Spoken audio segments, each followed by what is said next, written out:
12-maydan 13-mayga o'tar kechasi soat chorakam 2. O'zbekiston Ichki ishlar vaziri Zokirjon Almatov O'zbekiston Respublikasi Oliy bosh qo'mondoni Prezident Islom Karimovga telefon qilib, Andijon shahrida terrorchilik harakatlari sodir etilayotgani haqida xabar beradi. Andijondagi voqealarni boshlab bergan terrorchilar dastlab 12-may 23:45 da Andijon shahridagi Soqchi patrul xizmati hududiga hujum qilishdi. Soqchilik qilayotgan 4 nafar militsiya xodimini o'ldirib, qurol-yarog' omborini buzishdi va o'nlab avtomatlar, to'pponcha, granata va boshqa qurollarni qo'lga kiritishadi.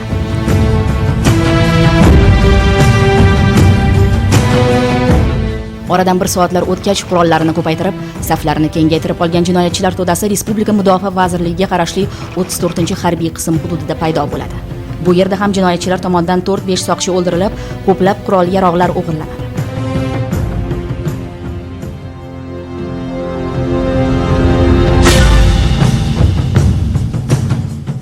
Shundan so'ng jinoiy to'da tezkorlik bilan ZIL 130 va bir qator yengil avtomobillarda tergov izolyatori, ya'ni Andijon shahrida joylashgan qamoqxona tomon yo'l oladilar. Qamoqxona eshigini ZIL mashinasi yordamida buzib, ichkariga kirishadi va 600 ga yaqin mahbuslarni, shu jumladan 23 nafar akromiylar hamda shu turmada saqlanayotgan o'ta xavfli retsidivistlarni chiqarib yuborishadi. O'zbekiston Ichki ishlar vaziri Zokirjon Almatov Prezident Islom Karimovga telefon qilib, xususan bir guruh jinoyatchilar Andijon shahridagi Soqchi patrul xizmati, harbiy qism hamda qamoqxona hududiga hujum qilganligini, ayni paytda ular shahar bo'ylab qator terrorchilik harakatlarini amalga oshirayotganligini ma'lum qiladi.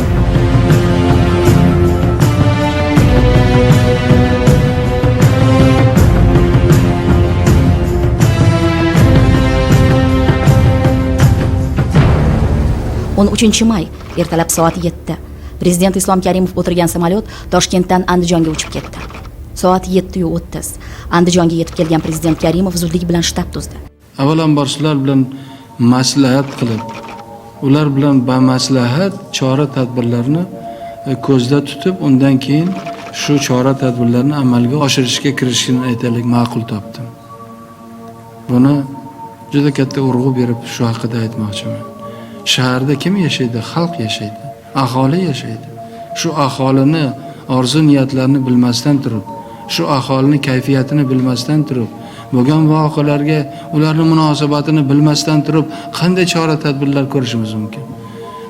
Ming harbiylar, ming askarlarni olib kelsang ham Andijonga hech qachon bular hech narsa qila olmaydi.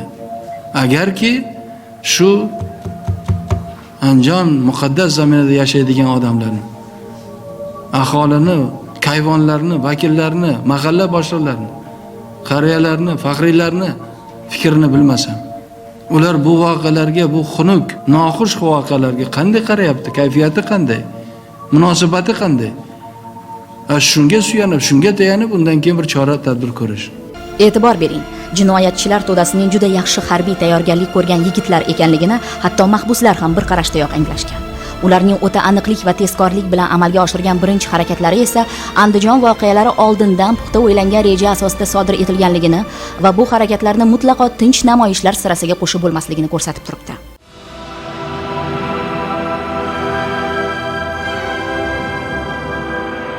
Andijon voqealarini sodir etganlar o'sha kunlari o'z xatti-harakatlarini 23 nafar akromiylarni nohaq qamashgani uchun bosh ko'tardik deb baholashga urinadi. Vaholanki akromiylik deb atalmish diniy ekstremistik oqim a'zolari bo'lgan o'sha 23 nafar shaxs ustidan olib borilayotgan sud hali o'z ishini yakunlamagan. Ularga nisbatan qanday chora qo'llanilishini hali hech kim bilmas edi. Buning ustiga Andijon voqealarini sodir etganlar akromiylarni qamoqdan qochirish bilan cheklanib qolmadilar. Endi ular bir yo'la 3 obyektga, Andijon viloyat ichki ishlar boshqarmasi, viloyat milliy xavfsizlik xizmati boshqarmasi va viloyat hokimligi binolariga hujum qildilar. Maqsad konstitutsion tuzumni ag'darib o'z hokimiyatini o'rnatish edi. Ular viloyat hokimligi binosini ishg'ol qildilar, lekin har qancha urinishmasin, ichki ishlar hamda milliy xavfsizlik xizmati boshqarmalari binolarini egallay olmadilar.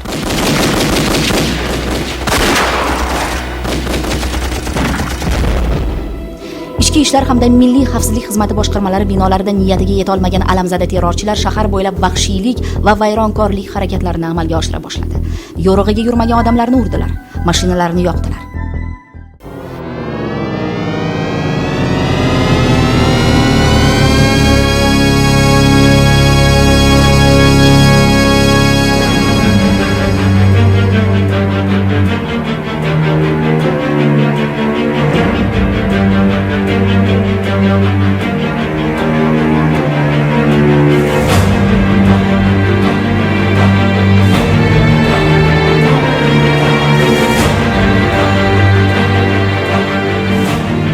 Lekin o'sha kunlari dunyo ommaviy axborot vositalarida bu holat ochiq va to'g'ri bayon etilmadi. Hatto ayrim jurnalistlar mavjud holatni noto'g'ri talqin qildilar. Ular terrorchilar tomonidan amalga oshirilgan bosqinchilik, vayronkorlik ishlaridan ko'z yumgan holda avtomat va pistoletlar, portlovchi va yondiruvchi moddalar bilan qurollangan jinoiy guruhni tinch namoyishchilar deb isbotlashga urindilar.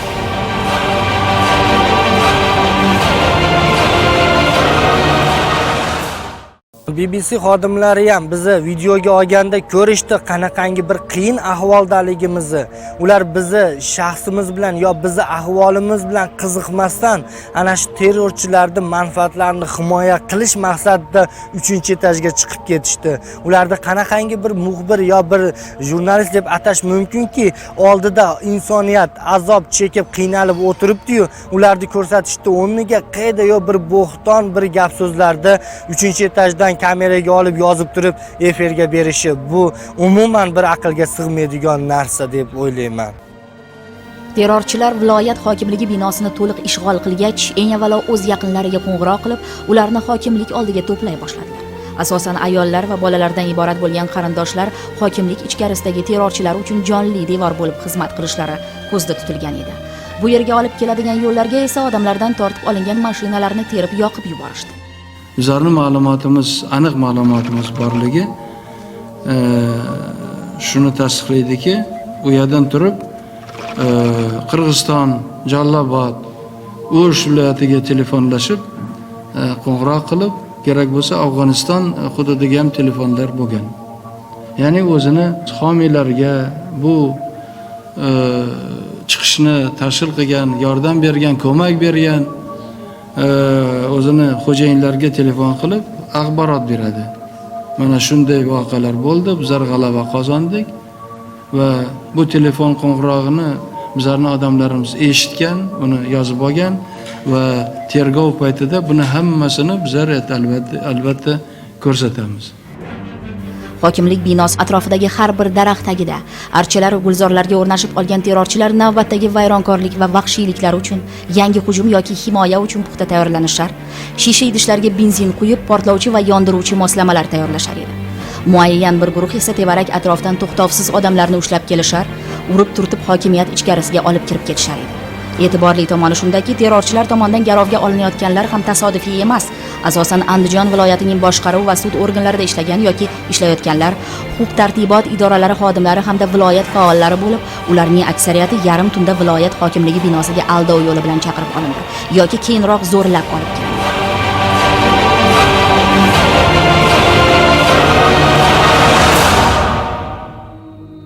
Qo'lga olinganlar shunchaki garovda ushlab turilgani yo'q. Aksincha, ularning boshiga terrorchilar ko'z ko'rib, quloq eshitmagan azoblarni soldilar.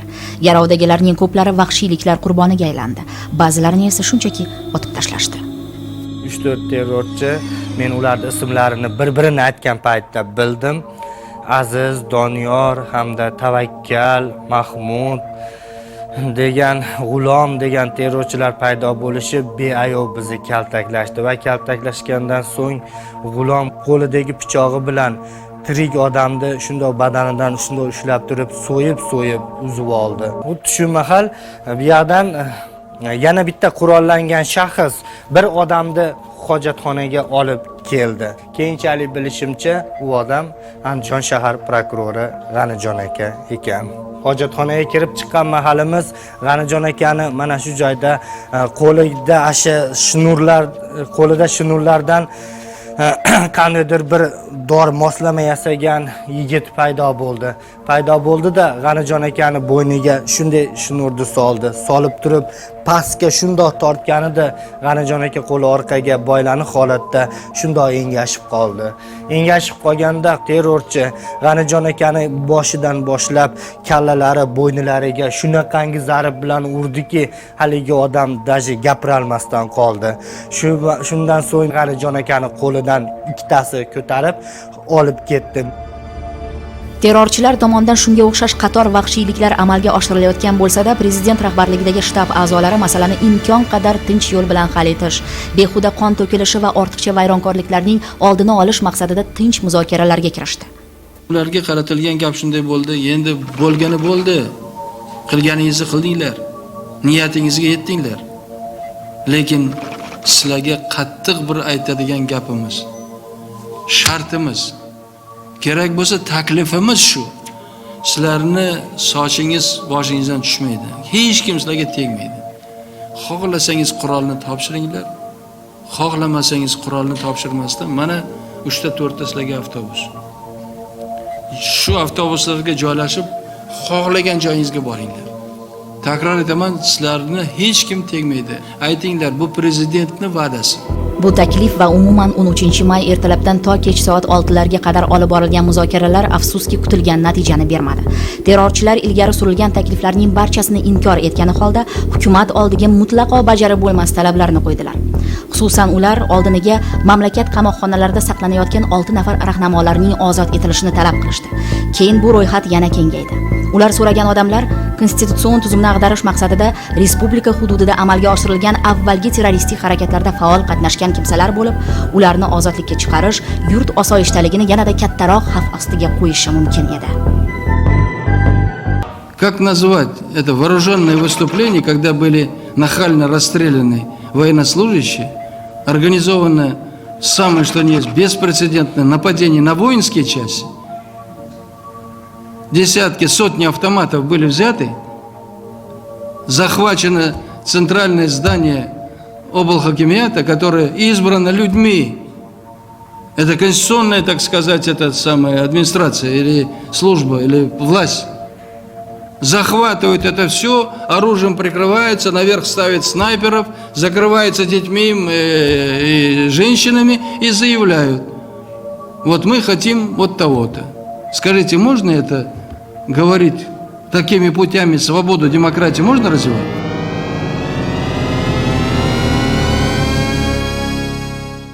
Разумеется, мы такие требования, нахальные требования не могли согласиться.